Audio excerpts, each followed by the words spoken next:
I'm Kathy, the cheesemaker at Evergreen Farm and Creamery.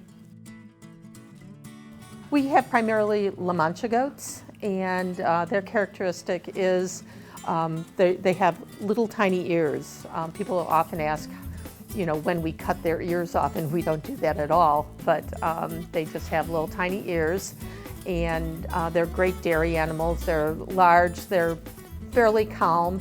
Alpine goats tend to be a little jumpier, I think, but the La Manchas are just all around great dairy animals. And we're now getting into Sonnens. We have some Swiss goats, and they're really the milk machines of the goat world. They produce a lot of milk. We have a herd of 40 goats that we're milking this year. I make fresh goat's milk cheese. I make some hard goat's cheeses and some soft ripened cheeses like Camembert and Brie.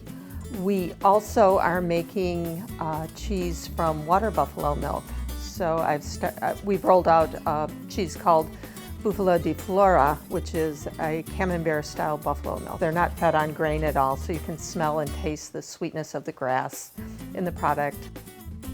The difference between cow's milk and sheep and goat are the milk solids and the fat content primarily. Cow's milk has an intermediate level of fat and milk solids, whereas goat's milk makes a very fragile curd. It has very low milk solids and low fat, so compared to cow's milk, so it's got to be treated a little bit different. Whereas sheep's milk has 3 times the amount of milk solids and fat that goat's milk does, so you have to treat it completely differently.